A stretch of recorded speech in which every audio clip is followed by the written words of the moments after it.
How does someone become an A-level bracket pitcher when they never get an opportunity to pitch in a bracket game?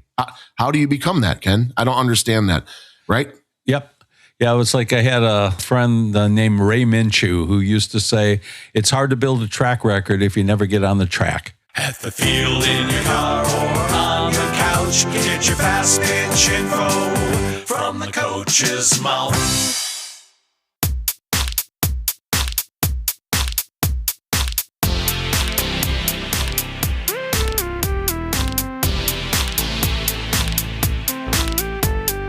Welcome to the From the Coach's Mouth podcast with your hosts, Jay Bolden and Ken Kraus.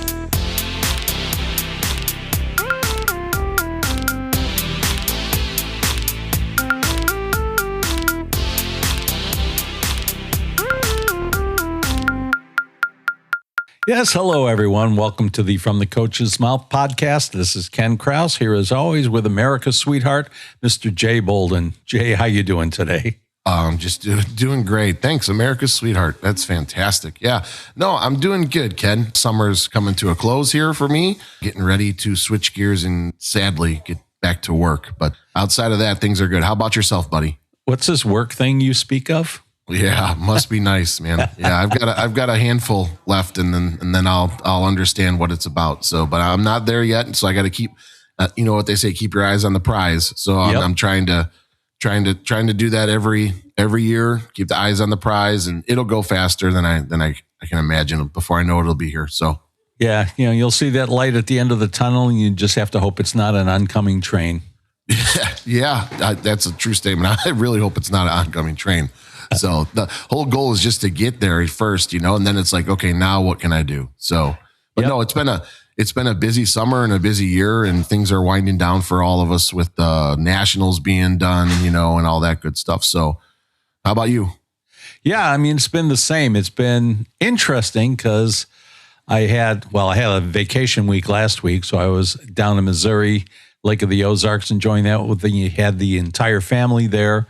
So that was nice. First time in about 3 years that everybody's been able to make it. And outside of that, just lesson wise, it was kind of slow there for a bit because everybody's doing those last tournaments. And they were now longer tournaments, nationals or air quotes nationals, things that people call nationals.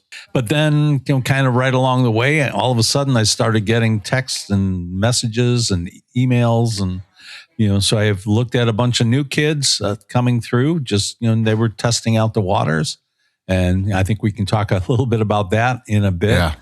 But yeah, so, keeping busy. This was a busier week this week, a lot of newbies. So a little bit different. Yeah, I've had some new ones too. And we'll get into that a little bit. And I definitely want to talk about some pitching stuff today too. But I also want to talk about, some of the travel ball stuff that's going on. So if anybody's listening, as you can tell, there's no guest today. You're dealing with Ken and Jay, and hopefully you tune into this one. Should hopefully be a good one. Yeah, we definitely hope to be. We always go for the quality, or at least we try to. And it does seem like people like it, so they keep coming back, and that's a good thing. Yeah. Hey, before we get into a topic, just want to remind everybody that we still have some T-shirts left. My wife, and I'm sure your wife is saying, what are you going to do with those things? So. I only have 2 left, so I only have 2, and actually I have some people that want some more. Some of my clients, and they've shared it out, and I was like, he's a 3X guy, and I didn't get a 3X, so and that's a great billboard. So if you're a larger person, please send us a message. We'd love to get our billboard, our T-shirt out on you, so that people can see that nice and large. And hey, how about a shout out to Rick Pauly there wearing that during his lessons and stuff? Holy cow! Talk about some support there. Thanks, Rick, for doing that, and we appreciate it. So anybody who wears a T-shirt, take a picture if you're somewhere tournament or even at a lesson or whatever, and share it with us. We'll throw it on the Facebook page here, and love to have that. Yes, yeah, definitely. Thank you to Rick. You're probably listening to this as you're riding your bike, so hopefully you didn't fall off when you heard us mention your name. But we are grateful that you did that, and we're putting that out there for us. Keep your eyes on the prize, Rick, just like we talked about. So, yeah. So, all right, Ken, let's dig in. Are you ready to dig in a little bit? I sure am. Okay. So, again, tryouts are predominantly either close to over, and I'm already seeing the post, Ken, looking for an A-level bracket pitcher. And I'm like, oh, I just roll my eyes at this every single time. Every single time.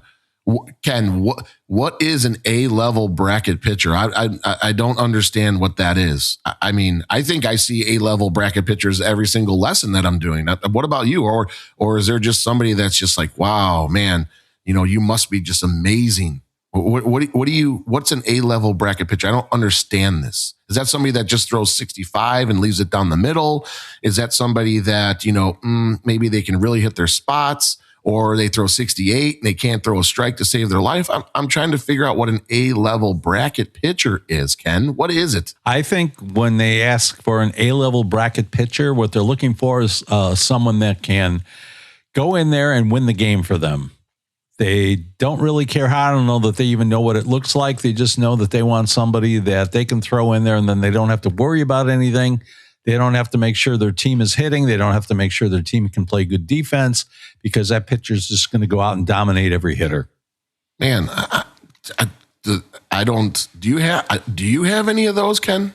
I have kids that can do it on occasion, but the truth of the matter is that I see even the ones that are getting up to, say, 10 or 11 strikeouts, that still leaves a whole bunch of outs that have to be made somewhere else. Yeah. You know what? And I'll say this. I think all of my kids are A-level bracket pitchers that should be pitching in the bracket play. Yeah. Because I'm going to be honest with you, I don't think it has anything to do with the pitching. Yeah. Right? I think it has everything to do with the defense and the hitting. Are you scoring enough runs? Why don't you look for an A-level bracket hitter? Yeah. Or why don't you look for an A-level bracket shortstop who's not going to make 6 errors in your game? Yeah. Or why don't you look for an A-level bracket coach who's not going to run the team out of an inning 3 times? But hey, Ken, we need an A-level bracket pitcher. And so my point here is every kid I have is an A-level bracket pitcher. I really do. Every kid I have, I'm telling you, because to me, it doesn't matter who's in that circle. It matters what you're doing when the ball is getting hit. Right? Yep. Well, and I think too that, if you said dedicated pitcher, somebody that, works hard at it and much wants better to go, word. Yeah. That's, much closer to, I think, what you can expect. I mean, first of all, let's face it. Now that tryouts are done, it's not like there's a whole bunch of A-level bracket pitchers, according to whatever their expectations are, that are just sitting around waiting to see which team they want to go to. They got snapped up fast. Yeah. They were the good donuts. In my world, those were the chocolate covered donuts. Oh. They got snapped up fast. What's left are the jelly filled. Yeah. And here's my point. Like, we just had the Alliance Nationals here in my backyard, kind of. And we had the Huntington Beach PGF one out there. And I'm looking at the top teams out there. Everybody's hitting, Ken. Yeah. And the teams that are winning are the teams that are not making errors and they're playing defense. And here's the thing. How do we know, Ken? How does someone become an A-level bracket pitcher when they never get an opportunity to pitch in a bracket game? How do you become that, Ken? I don't understand that. Right? Yep. Yeah, it was like I had a friend named Ray Minshew who used to say, it's hard to build a track record if you never get on the track.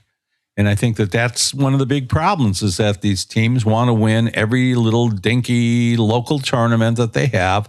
They want to win every game that they play during the week. And so that, supposed A-level bracket pitcher, she's getting a lot of work. In the meantime, there's 2 or 3 girls that are seeing maybe an inning, and as soon as they have any trouble, well, they get yanked. Well, why are they having trouble? Because they don't have as much experience. They don't know how to work their way out of the inning, or they don't know if they can work their way out of the inning. And so they're not ready to go into a bracket game, at least according to the expectations. You and I know they are. You have to be willing to lose a little bit. You have to be willing to sacrifice in the short term to get long-term gains. I mean, that's business strategy. That is military strategy. Sometimes you have to give up some ground in order to position yourself to do better later. Yeah. And I say this too, like, I've seen some of these kids who they think are A-level bracket pitchers. They go out and have bad games. They do. Yeah. They walk people, right? They struggle throwing strikes, or the defense lets them down. When the defense lets them down, does that devalue the pitcher's ability? I don't think so. right? No. And I think the biggest thing is that you have to continue to allow these kids to develop as a bracket pitcher. And if you don't allow them to throw in a bracket game, you're putting the signal out there that these people they're not good enough for you. But then yet you think you're going to magically find somebody that's going to come to you as a bracket pitcher. And I just don't see that. I think the biggest thing is making sure that people are allowing these kids and all this stuff, all these people to become these better pitchers by allowing them and giving them a leash. Let them have a longer leash, not a shorter leash, a longer leash. Yeah. Because again, and Ken, I'm talking like these are 14-year-old posts, 12s, 14s, even 16s looking for A-level bracket pitchers.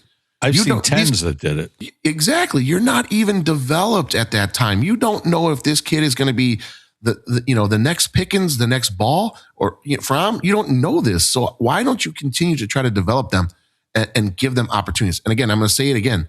It shouldn't matter who's in the circle. It should matter what your defense is doing behind them, right? Yeah. And I think that's the biggest thing here. So again, I feel like I have all bracket pitchers. I really do, because they all should have an opportunity to throw in that bracket game. Well, and think about what Sarah Pauly told us. When did she get good? She was not 12 or 14 and all that. She was just kind of trying to figure out her way. I mean, this is someone that won over 100 games in professional softball here in the U.S., played in Japan, played in Italy, played all over the world, doing all kinds of stuff. And yet, if you went by who's a bracket pitcher at 14 and you don't ever put her on the field and you never give her the ball in the circle, the world would have lost out on someone like that. And she's not the only high-level pitcher that has told that story. Yes. So many of them were late bloomers. Yes. Yes. And so the problem is, Ken, is when coaches don't see that, right? Yeah. They just care about the win. Mm-hmm. I'm going to ask you a question, Ken. I know you have a lot of really good pitchers out there. I know a lot of us in our little group have a lot of really talented pitchers out there. How many of your pitchers won the PGF or the Alliance Nationals? They won it. Do you have anybody? I can count them on the fingers of one ear. Okay. So there's your answer to that. Yeah. Right. And I think, but how many of them pitched really good this summer against some really tough competition and actually grew and developed? Yeah. All of them. Exactly. And I think one other thing to keep in mind, too, one of our pitching coach collaboration friends, Audra May, she was talking about, she went out to Westfield and she was watching the Alliance games and just talking about how hard it was for the pitchers because the strike zone was so small. So the pitches that were coming in at the sternum, ball. Pitches that are coming in at the top of the knees, ball. Well, you squeeze that strike zone down to such a small area, and you put that on there when you have really smart hitters who can recognize what's being called. And then suddenly it's not too hard to hit a pitch. I don't care how fast it comes in, that can't move too much because it'll be out of the zone and is going to be in a very small area for you to pick out. It's like hitting off a pitching machine. Yeah. And actually I had a 12-year-old come in and they were telling me their zone was incredibly tight. So it wasn't just like the upper 16s and 18s down there. You're talking 12U, where you had to literally put the ball in this tiny little box.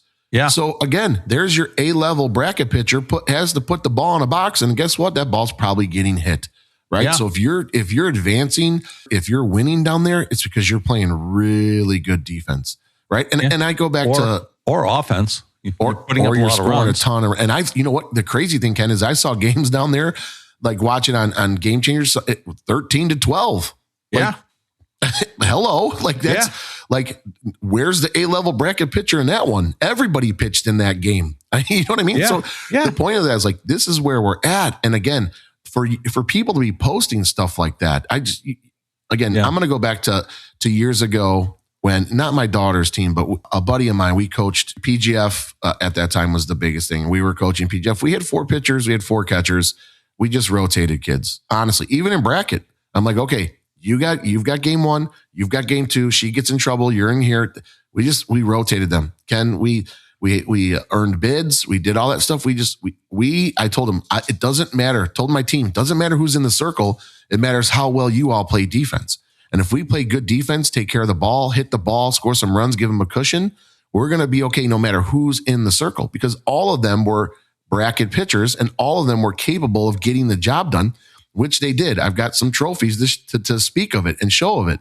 And the point of that is, again, like, I don't understand how we put this term on kids, this A-level bracket pitcher. The game has changed. The times have changed. The zone has changed. The hitters have changed.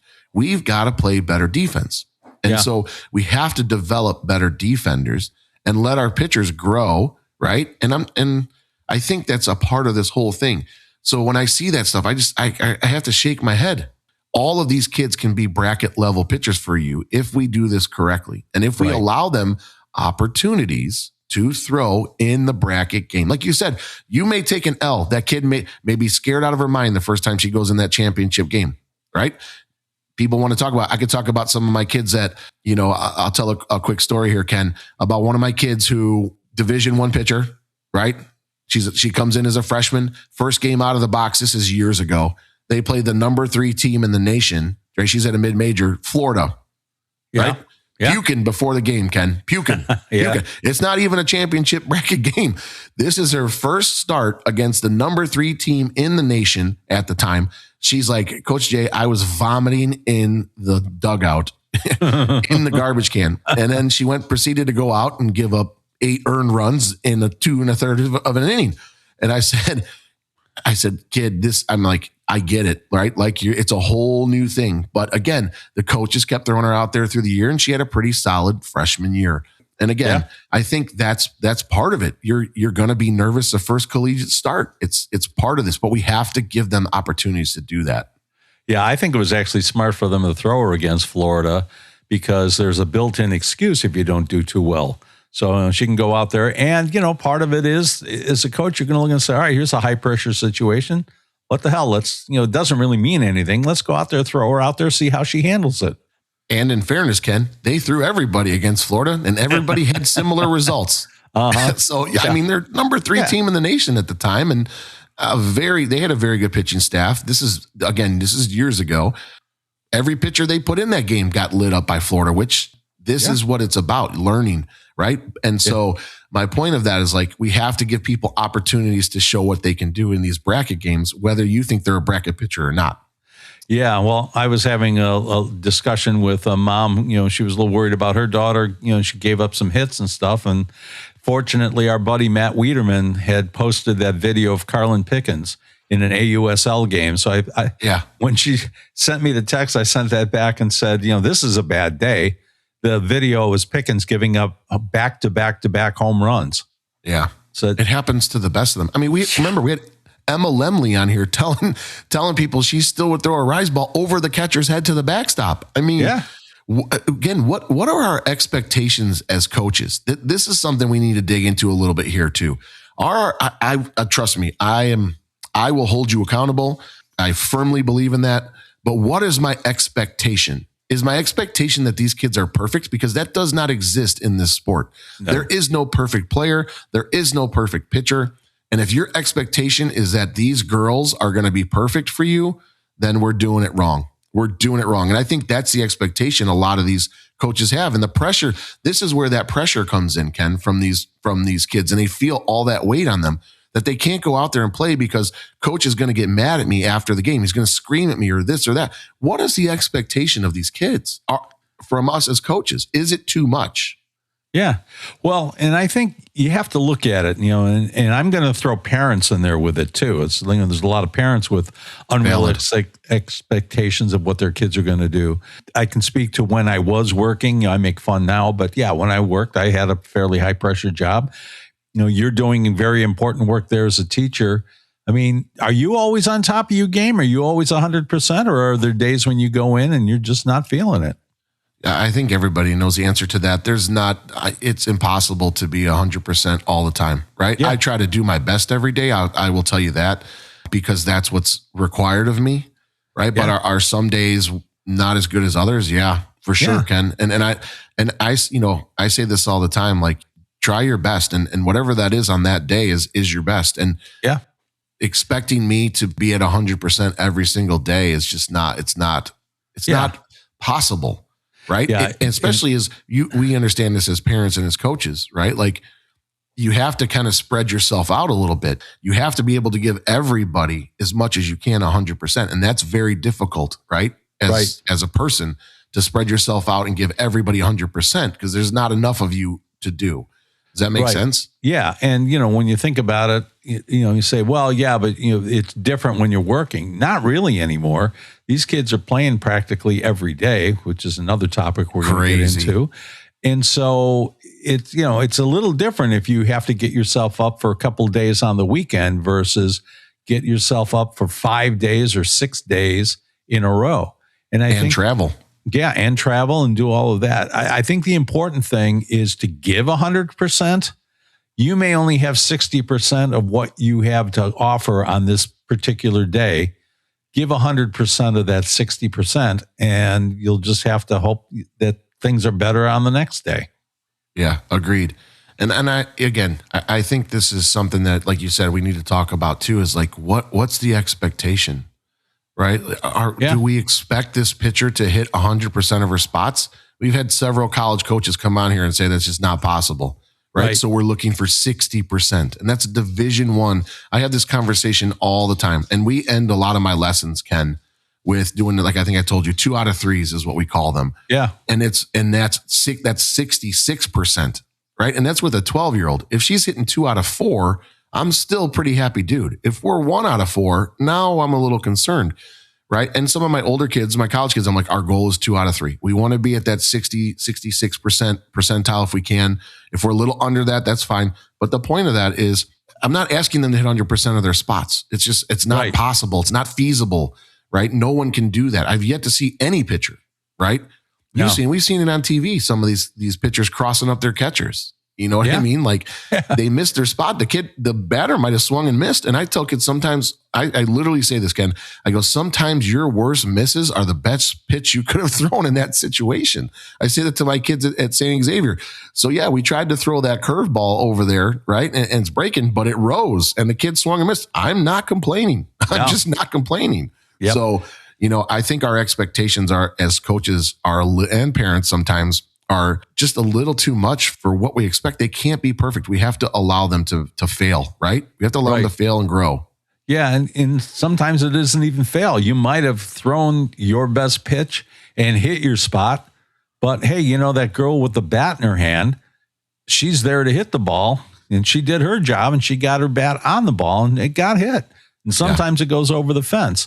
And, we're talking a lot about pitchers, but it's the same thing for hitters or fielders. Yes. Fielders are rarely going to be 100% all the time.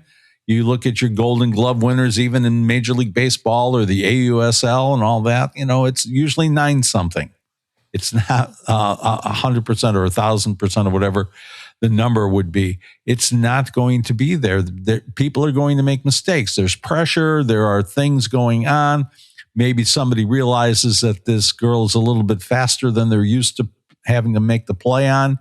So a fielder comes in and pulls her eye off the ball just a split second early when she goes to field it and it gets fumbled. It happens. It does. So we have to allow some grace in there too. So again, I wanted to talk about that. It's just something I've been seeing a lot, people looking for or getting text messages like, hey man, we need an A-level bracket pitcher. You got one? And I'm like, yeah, I got a ton. Every single one. Yeah. Which one you want? Right. She's only, she's throwing 55, but you know what? She hits her spots. She moves the ball. She got a great drop. If you're looking for somebody throwing 68 and powering it past people all the time, those I don't have, unfortunately, if that makes sense. Yeah. No, I totally agree. Any dedicated, I'm not going to say any pitcher, but any dedicated pitcher who will continue to work and try to improve and do the things that need to get done can be an A-level bracket pitcher. Yep. You just have to be willing to put her into that bracket. And again, you've got to be willing to put her into the bracket maybe a little bit before she's ready as part of her program of getting ready. But they're, at this point in the tryout process, they're not hanging around anymore. They're not out there waiting to be plucked. That tree is bare. Yes. Very much so.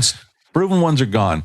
So you got to live with that aspect and then say, all right, what am I going to do? How can I take it and say, maybe I've got a pitcher that has a potential to be an A-level pitcher. What do I need to do to support her until she gets to that level as a coach? Agreed. Yep. All right. So I want to switch gears a little bit here, Ken. We've talked a little bit about that. The next one I want to talk about is, and this is, I hear a lot of this from parents that I work with, is like, oh, they want their kids to develop, but then they want to win every game. Yeah. And I'm like, you can't, you're not going to get both. Right. And it's like, oh, well, the team lost here and there. Okay. Did you have a good season? Right. Did your kid get better? Right. Did the team get better? Right. Yeah. Everybody's looking like, oh, we're going to have a better team next year. That doesn't equal your kid developing. Right. That does not equal. Your team could be successful, but if you can't develop, you are absolutely in trouble. Makes sense? And I hear it all the time. Well, the team's going to be really good. Okay, but is your kid going to develop on a really good team, or are you going to be the person who's not going to develop? Yeah. Well, and I've seen that so many times. And again, I'll go to pitchers that I've worked with where they decide they want to go and be on this team where they've got somebody who's just a cut above everybody else. I mean, here's a kid that's a definite D1 prospect at 12 years old. The kid's a real deal. And that team pitches the heck out of her, and then everybody else gets scraps. Well, if you're not that girl, yeah, your team wins a lot, but what did that really do for you? Didn't do anything. And you know, when college coaches come knocking, they're not going to come knocking for the girls that were on a team that had a really good pitcher. They're going to go looking for really good pitchers. And you're not going to get that if you're sitting on the bench watching somebody else all the time.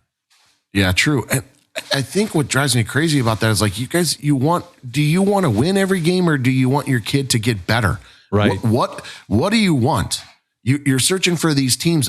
None of them, Ken, that I'm talking about now that have said this to me, none of them have won the Alliance Nationals or the PGF Nationals. Yeah. So what do you want? Does the record have to be that you won 80% of your games, 60% of your games? What does it have to be for you as a parent where you're happy?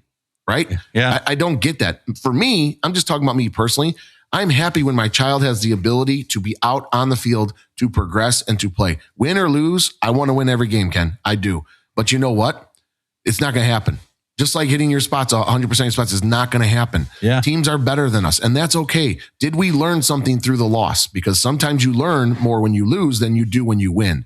And I think those are things that we have to absolutely pull back on. Okay, your team isn't the greatest. That doesn't mean it's a bad team. It doesn't mean your kid isn't getting better.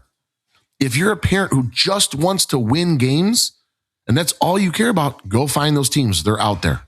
Yeah. Go find them. They're out there. We know this, right? And even those teams, when they go to Alliance and they go to the PGF Nationals, they don't win. They find out they're not as good as they thought they were.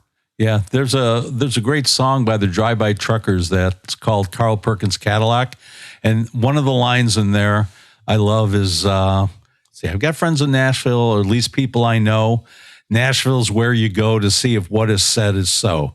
And that last part there, this is where you go to see if what is said is so. That's so true when you go to a PGF or Alliance or any of the really big tournaments. Yeah, you've been winning a lot of games. You've been playing against lesser competition. Now go out there and play someone that's of more of an equal value and see, are you going to have that same kind of a record? Are you going to have the same kind of an output? I don't think so. Yeah, I agree with you. And again, let's talk about both of these nationals. You go there, you're playing full 7-inning games. Yeah. All summer long, you didn't play any of that, barely. Yeah. Right? You've had a time limit, whatever that was. Maybe you got 6 in, maybe you got 5 in, which means, guess what? You better have 4 bracket pitchers, Ken. Sorry to bring it back to that, but you better have 4 bracket pitchers because all of them are going to have to pitch in that bracket game because you're going 7-inning games. Yeah. Right? And you haven't done that all summer. So everybody's going to get in at some point for that. And so you have to prepare them for those brackets, for those games that you're going to be into when you get to the nationals and you have to play a full 7-inning game. And I think those are important things too. And so again, we have to make sure that we're giving kids opportunity throughout the summer season, the fall season, to pitch in bracket games and to, again, develop, right? And as a parent, you should, this isn't just pitching. It's also kids that are going to hit, kids that are going to play the field. You've got to, what if, you might have the best shortstop in the country, but what if she trips over second base or gets cleated or something and can't go out there and play. Do you have somebody ready to step in and take that spot and perform admirably? How can you expect somebody to just walk in there and take that spot if they haven't played there all summer long? Yeah, you have to give them opportunities in multiple positions to do things. And again, I think that's what I want to, we keep coming back. We keep coming back to this, and I don't understand the expectations of the parents. Also, like, you want us to win every game. Mm-hmm. It's not going to happen.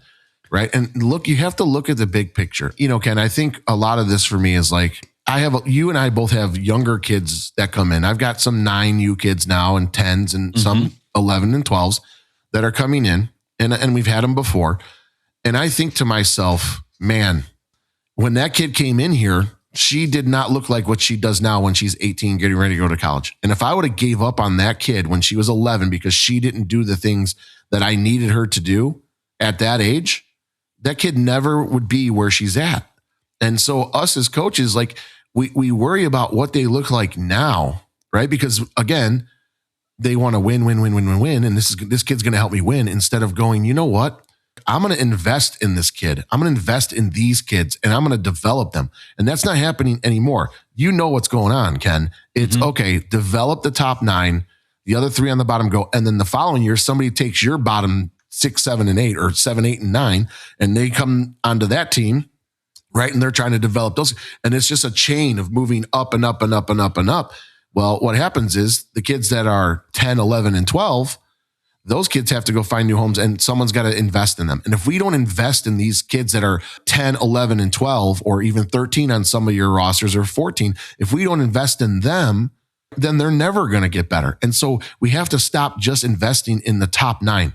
You have to. Yeah. If you're going to be a true coach, call yourself a coach, then develop people, right? Yep. And I'll challenge people all day long.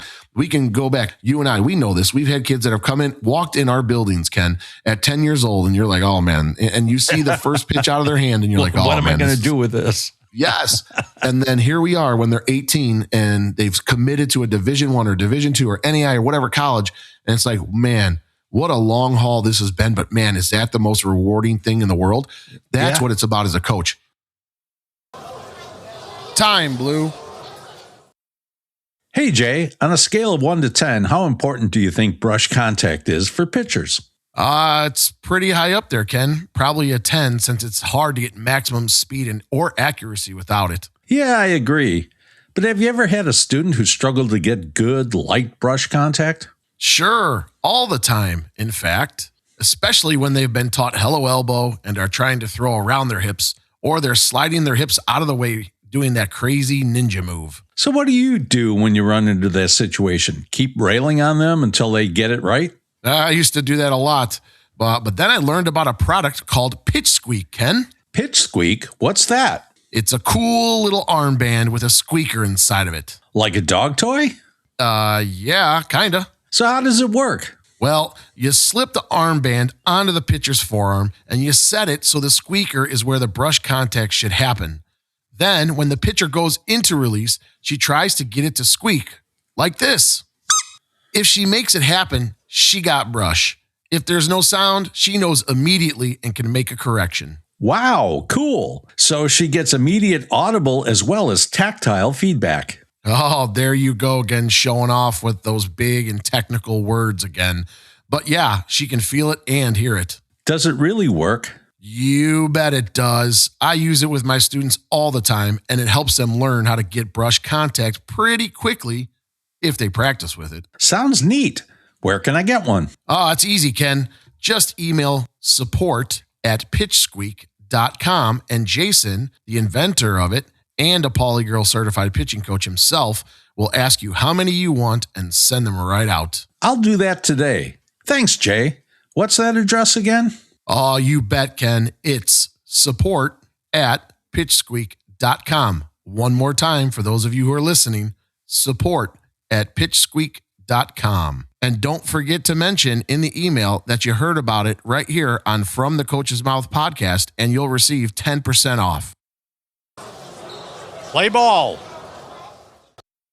My favorite kids, Ken, and I think you'll agree with me, my favorite kids are the kids that people give up on the most. Yeah. I love those kids because they're gonna come in and they're gonna be gritty and they're gonna work hard for me and they're gonna do what I need them to do. The ones that are already talented, they're already kind of prima donnas. Yeah. You know what I mean? They know they're good, so they can get by with not doing the things.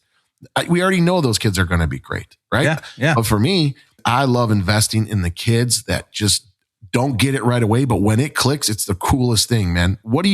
I'm sure you've had those kids too. Do you agree? Oh, yeah. Yeah, I had them this week. I think, one of the things like I'm sure you've had this before where somebody brings their kid to you and said, do you think she can be a pitcher? Or do you think she can be a good hitter? And I'm kind of like, I don't know. I would think anybody, this is not rocket science. You can teach anybody to do this stuff if they're willing to learn. And, are they the most talented athletically?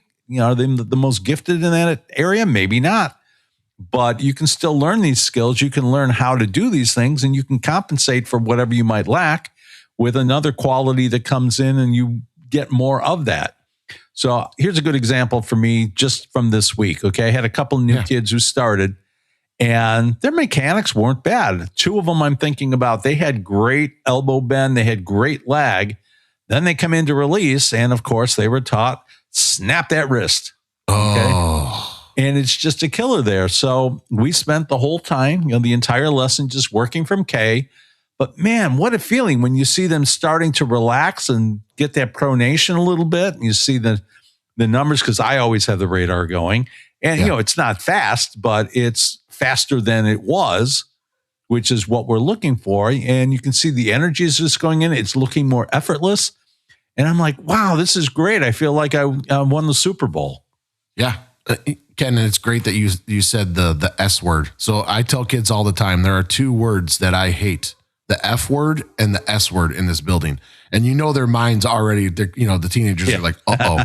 And I'm like, I hate the word snap and I hate the word fastball. Yeah. So those are the things. And they're like, well, why fastball? I'm like, because your ball should never just stay straight and go fast. It should move, right? So I don't want it to just spin. So I always talk about the F word. We're not going to use the word fastball. If we are throwing a fastball, it should have some form of downspin on it, which is, if people are really paying attention to this, the word snap, like you talked about, if you're snapping the wrist, you're going to not get very good spin on that ball. It's not going to spin the way you need it to. If we're getting some downspin, it's because you're talking about that wrist being loose and fluid through that. And it's going to snap because of the process of what's going on. So right. I hate when people use the word snap. It just, it just irks me so much. Yeah. And, when they're doing it, you see them stand 5 feet in front of the catcher, like we've talked about 100 times here, and just, flipping that wrist up and thinking that they're doing something. I'm like, that's a speed killer. Don't you realize that that's an unnatural movement that gets in the way of the transfer of energy into the ball? And why people are still teaching that here in 2026 is beyond me. The information is out there. We've certainly put it out there, but if you don't want to believe us, there's other much higher level people that are talking about it all the time. Why would you teach something like that is so far away from what's actually going to work and from what you see high level pitchers doing every single day? Yep. Agreed. And I think too, this is where, like I'm talking about here, I think I want to come back to what we were talking about is develop, because we're already going off the rails on this one, which we could for days. But I want to get back to the expectations of this here. And I couldn't agree with you more, but the kids that you were talking about, if you don't invest in them, Ken, as a coach, they're never going to make progress, right? Because they're going to sense it. And we've all had that time, Ken. I'm sure I've had several times where we've been stuck at a speed. We've been stuck at a mechanical flaw we can't get over yet, right? And then when they break through that threshold, because we never gave up on them, right? We're always like, let's keep going. We're going to keep working. You just have to work at this, right? I think that's the biggest thing is when we don't give up on those players and we're trying to develop them, regardless of what level they're going to play at or do, it shouldn't matter. But my point is, if we don't ever develop those lower end kids on our rosters, then, we're really not doing them justice as a coach, because your job as a coach isn't to just develop 9 kids. It is to develop all of the kids on your roster and invest in all of them, right? Absolutely. And don't get me wrong, Ken. It's not completely our job. The kids have to take ownership. They've got to put time in outside of lessons, outside of practice, right? So do the parents. If that's not happening, it's got to be a combination of all of those things that you're investing in them. They've got to put that investment into themselves too. So I think I don't want to just bash coaches here because that's not what I'm about. No. But the expectation is for us as coaches, like, okay, I'm going to give you the roadmap. I need you to go work on it now. And I give you homework every time. Teacher, I got to give you homework. I'm sorry. It's just the way it goes. Yeah. Right. And so you have to do that work to get better. And for me, the kids that are doing that work, I see a faster transformation than those that don't. No, absolutely. And I think that's important. When we're talking about this with coaches and in practice, you have to know what you're doing. You have to go out there, learn what's good, understand what's going on, try to give that information to your kids and work with them to develop it. But it's not all on you as the coach either. That kid has to take ownership, like you say, Jay, and then work on those things. I always will tell people, especially when they start out in lessons, I say, the time you spend with me is the least important part of this whole process. It's what you do in between lessons that's going to make the difference. And it's the same thing with teams and coaches. Coaches can go out there and hit you 100 fly balls at practice, but then you got to go out during the week and you got to get somebody else to hit you 100 fly balls 2 or 3 more times so that you can get used to what the ball looks like in the sky and see how it comes in, understand what angle you have to go to, understand how you deal with the sun, how you deal with ground that may not be the best, and develop those skills so that when game time comes, you're ready to perform. Yep, absolutely. Last thing I want to talk about, if you're okay with that, I want to switch gears a little bit here. I think we've gotten to the point on that one, on our first couple of topics here. But the last one I want to talk about with us is a little bit more based on pitching, because I see this just absolutely, it boggles my mind, Ken, as where we're at. We all have phones. ESPN slow-mo's video, just about every pitch in the College World Series, right? We can see with our own eyes what's actually happening, right? And again, and I'm going to talk about a couple things that I've seen in lessons this week for me that really just, I don't know where we're at. And this is coming from college coaches that are teaching this, or people that have coached at a high level and still teaching this, or whatever, other pitching instructors. And again, I know there's more than one way to do things. I get that. But until I see it being done that way consistently by everybody, I'm not going to teach it. And so my point here is I want to talk about a couple pitches. Okay. Okay. So number one is the flip change. The flip change, I have kids that throw flip changes. Okay. That's not my favorite one to teach or to work with, but I have kids that throw it successfully. So I'm okay with that. But here's what I see with a lot of flip changes, Ken. When kids are throwing flip changes and the ball is high, it tells me that we're not really throwing a flip change to begin with, because the only way that ball is going up is if your fingers are under the ball, right? I've yet to find a ball where my hand is leading the front of it, where that ball goes high, unless I'm literally like leaning forward and pulling my entire body up. That's not what I'm talking about. The kid usually has solid posture. The hand is coming through. So what I see them do is they come through and they instantly turn the hand as they're going into a flip, and they come through and then they start to overturn and over rotate, and the hand slides right back under the ball, and then the ball gets flipped and they're under the ball. So the flip is late and the ball's already kind of going up. And so that's one thing where I want to just talk about, like, if we're throwing flip changes, the reason I'm just going to tell you the reason I don't like a flip change, and it's not my number one teach, is because the mechanics for me are a little different on that than they should be on most other pitches. Would you agree with that? Like, it's just different. Yeah, I'm not a fan of the flip change, although I have the main changeup that I teach does have the back of the hand leading the way through the zone. Sure. But there's no flip. You're just going to basically toss it forward. Right. You're pulling it forward, you get to the end of the arm, and then you toss it forward. And I just had a girl that was at a Clemson camp, and the Clemson coach just loved her changeup. Yeah. And that's been very, very effective. But yeah, a lot of time I don't like the flip change, because I see the act of pulling that wrist up, going into extension like that. you actually end up with the palm of the hand facing the catcher. Well, Yes. that's creating an escape hatch for that ball to go up. And it'll, Thank you. sometimes it goes really high. Sometimes it just humps up. But if you keep that palm down, so you're not really flipping, you're just kind of tossing out with the palm down, facing down. Now you put a lid on that ball and it can't get any higher than where your hand is unless you really yank that arm up into the air. Now, let's get into the point where I was chasing, because you're telling me everything I wanted to hear. I couldn't agree with you a million %. When you go to lessons and nobody videotapes that, Yeah. and then you can see, right? I have a kid throws a flip. As soon as she turns a flip, she's in the right spot for it. All of a sudden she starts to turn. Here comes the escape hatch, Ken. Ball's going up. I'm like, you're not throwing a flip change. There's no way the flip change can be high if your hand is leading the ball, Yeah. because you're turning. But again, we're not taking video of this. If we don't I take videos every lesson usually. Me too. Right?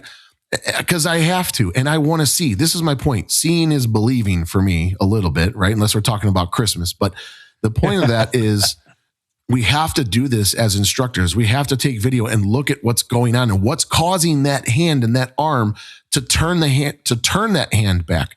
Yeah. Right. So that's my first one on the flip change. I just want to get into that about video. Okay. That we have to use this from time to time as instructors, because I need to see what's going on. You're not throwing what you think you're throwing. I had another kid, a college kid in yesterday. Right. And she's like, yeah, I throw a flip. I'm like, you don't even throw a flip. She's throwing what you're talking about, Ken. Yeah. And I'm like, why would you try to throw a flip? That changeup is amazing. Right. Yeah. So I think part of that is that we had to break it down. Mechanics have to be broken down for that to happen. So yeah. I think that's a big thing here too. The second thing I want to talk about is on the curveball. Okay. So I have a kid coming to me, Ken, and she comes in and I'm like, how were you taught to throw your curveball? And she's like, okay, well, she wants me to literally pull my hand all the way to my front hip. And she wants me and they want me to turn my shoulders all the way over there with it. So she's yanking that right side around, Ken, while she's bringing the hand to the front pocket. Okay. Oh, so she throws it and I get video of it. I'm sorry. I just threw up a little in my mouth. I'm sorry. I did not mean for you to lose your breakfast this morning. Now you can imagine, and I'm sure that you deal with this too. Okay. So takes the hand to the front pocket, yanks the right hip all the way around. And okay, so on the video that the mom sent me, the pitch is going the opposite direction, Ken. She's throwing a curveball, which should be breaking to the left. The ball is literally going to the right side, right? Because her timing is off. The arm's not in the slot. Like none of those things are happening. She's not getting brushed. She's just yanking an arm around this whole thing. Yeah. Right. And so the ball is going in the opposite direction. And so I asked her, I said, when your curveball is bad, what's it doing? She's like, well, it either goes in the middle, it goes to the right, or it goes down. And I'm like, because you are contorting your body. You're literally yanking your body. Your weight is moving towards the catcher. Your shoulder's coming forward. Your hand is turning on you because it has to. The way your body is made, the hand is going to turn on you. Mm-hmm. And that's why you're getting drop spin on a curveball. And we literally break it down. So I pull up. For me, I'm like, okay, this is what you're doing, but this is where I want you to be, right? So I talk about this is where the release is. It has to be here because this is where the hand can stay in supination to get around the ball. So the ball's coming out of your hand correctly. A couple times, boom, boom, boom, boom, boom. She starts getting some break on the curveball. I'm like, okay. And again, we minimize the extra rotation, that kind of stuff. And the kids start throwing. She's starting to smile. I'm like, okay. My point of this is, I videotaped her during this stuff when we're doing the curveball and she's yanking it and she can see her hand turn over. And I'm like, this is why. Mm-hmm. So breaking that down for them and using video, not just doing this, Ken. If that kid walks in my door and I tell her, just throw your curveball, and the first one she throws goes over in the corner, but it doesn't break, I can't be like, yay, that's a great curveball, because that's just not me. Yeah. Right. And I'm sure it's not Rick you Polly either. Talking to Sarah, right? Oh, but honey, that was a great drop ball. Yeah, right. I mean, I get that at a certain age, but I think this kid is, right. Advanced. I want her to be very good. I really I wanted her to understand the how and the why of this, not just me. And the point of all this is it drives me crazy when we tell people, take your hand to your front pocket, bring your right side around, and the ball goes to the left with zero break. And you're happy as a pitching instructor that was a curveball. That just drives me crazy. And that's why we get into these, when we get kids that come into our lessons with us, Ken, we're like, what is going on here? Like, yeah. And I asked him, do you see the ball moving? Right? Does it have a curve spin? No, it has a drop spin. That's not a curve ball. It's just not a curve ball. Right. And I'm not going to sit here and I'm not going to sugarcoat it for you and be like, yeah, that's a great curveball because I want your money. I don't need it. You know what I mean? Like, I want you to learn how to throw a good curveball. Mm-hmm. Do you run into that, Ken? It just, why would we not videotape them and show them what the hand is actually doing? When she actually has good curveballs, I'm like, look at what your hand is doing. Look at the position of your body. Look at the stability that you have going through here. Right? Yep. Not just yanking things to the left and to the right. Yeah, I'm literally last night I was doing a lesson and working with a girl and she was having a little bit of trouble. We videoed her, showed her what she was doing. That helped her to, when she saw it, she understood what she was doing. She made the correction. The pitch was better. And I just looked at her and I said, man, I wonder how I ever taught lessons when I didn't have video readily available. I'm serious. Yeah. So, serious. Yeah, I've done that before. Like you'll see, working on the rise ball. Okay. Oh, coming in for the rise ball. Girl just can't quite get the spin. It's not going that way. And then you see as she's coming into release, her wrist is extended back instead of being cupped underneath the ball. And so she's coming in and then sort of flipping it forward or maybe even holding it there, but it's not getting into position because the wrist is cocked back. And it's like, well, we correct that. And then all of a sudden the spin is great. The ball starts to move and everything is wonderful. But without that video, first of all, that would be hard to see in real time. I suppose there are some people that can do it, but I'll bet you not as many as think that they can. Yeah. Video, your phone has a video capability on it. You can use that to just kind of scrub through. So you don't have to pay an extra nickel to get that capability. Now, you and I use OnForm. We both pay for, the ability to have tons and tons of kids on there. Yep. But even at that, it's only a couple $100. I mean, that's a good day. I can pay for an entire year on one day's worth of lessons. Yeah. And why would I not do that and get all the other capabilities it has? Yeah. It's great. If you're not using video, you're really doing a disservice to the kids. And again, it doesn't have to be instructors like us. If you're a team coach, you can use video. One of the great things you can do with videos to make sure your kids are getting off the base on time when they're, like on a steal. You can I learned this, I can't remember from which college coach, it was some D1 college coach was saying, just set up a video like around third base, have a pitcher throw a pitch and video your kids coming off the base and see where they are. Most of the time that ball was halfway to the plate before the kid ever, the foot ever left the base. So you want to know why your kids are getting thrown out trying to steal? That's why. Mm-hmm. Mm-hmm. Last one I want to talk about is the rise ball. The point to the sky, the hitchhiker finish, Ken. Do you believe that the hitchhiker finish or point to the sky finish has any help on a rise ball? Well, I've never actually run into that one. I've seen for the screwball, the hitchhiker move where you kind of end up with a thumb out. But yeah, I can't imagine any reason that you would think that would work. Again, now you know what I'm dealing with here. Yeah. But and again, it's one of those things where in 2023, I went to Athletes Unlimited at the time, and I got to see Rachel Garcia, and I just stayed in the bullpen with my kid. And I'm like, we're gonna watch her pitch and all this stuff. And again, my kid's not a pitcher, but I'm like, I gotta watch this Rachel Garcia throw a ball. So she's throwing her rise ball, Ken, and I get to see it, right? And so I showed this, a couple of these kids that have been in this week. I'm like, let's take a look at Rachel Garcia's rise ball. So here I am in the flesh. I got it on slow-mo. It's amazing. And I'm going, watch what she's doing here. She's coming down. The back shoulder is super stable. She's getting brush at the hip. The ball's coming off the index finger right at the back pocket. The fingers are slicing in. The ball rolls over. Then she has... After that happens, her arm kind of just flops out to the side, Ken, because she was super loose, like we talked about. She wasn't snapping.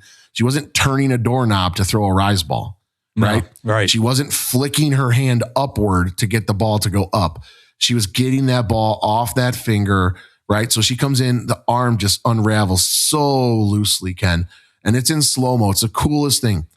right? Then after her arm, flops out nice and loosely, you see the ball moving to the catcher, and the catcher starts to creep up with the mitt. So you see the ball's rising.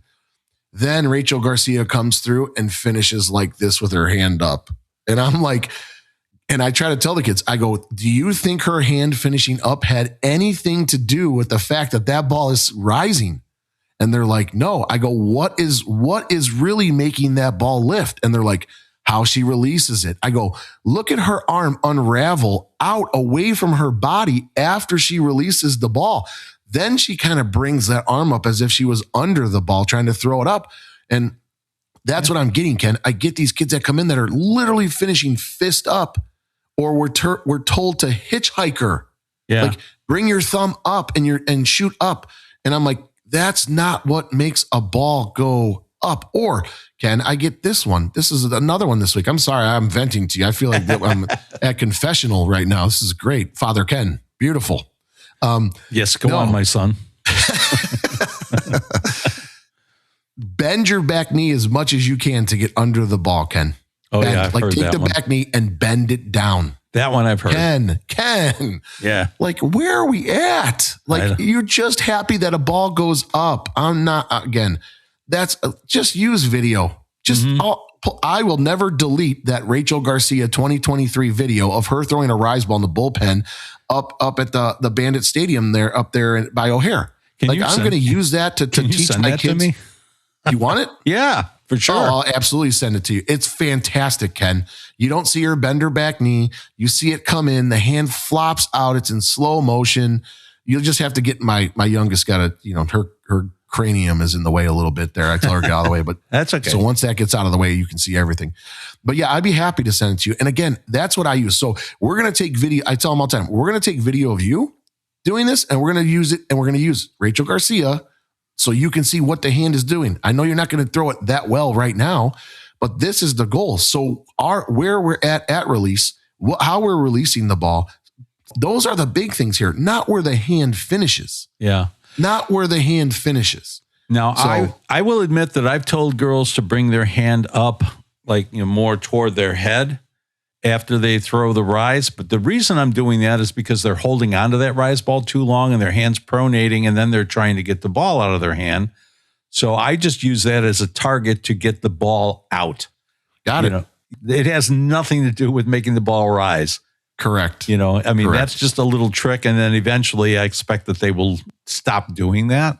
Yeah. As they get better at it. But it's sort of it's a real versus field kind of thing. Just say, here, I'm going to force you to get rid of that ball, because if you don't let go of it on time and you bring your hand up like that, you're going to throw right in your forehead. Yep. And that'll be a good lesson to you. Yep. The point of this is, let's not just be happy when a ball goes up. Let's just not be happy when a ball goes left. Yeah. Let's really try to teach them the proper stuff. And if you could just pull out your phone, Ken, even if you don't have OnForm, you have an iPhone that can absolutely slow-mo stuff. Same with Androids and every other phone. And Android's slow-mo, I think, is even slower. It's even better. Yeah. Right. But my point is, like, let's start using video and not just being happy because a ball goes up and calling it a rise ball. And right. Let's, I think we just have to, I feel this. I want to do, like we talked about, I want to do the best I can for all the kids that walk into my building. And I'm going to keep working hard for all of them, just like you do, Ken. I know that. And a lot of the people that we converse with. Yeah. So, and then this is going to be a full circle moment now, because we're going to go back to the smaller strike zones that you're seeing in a lot of these tournaments.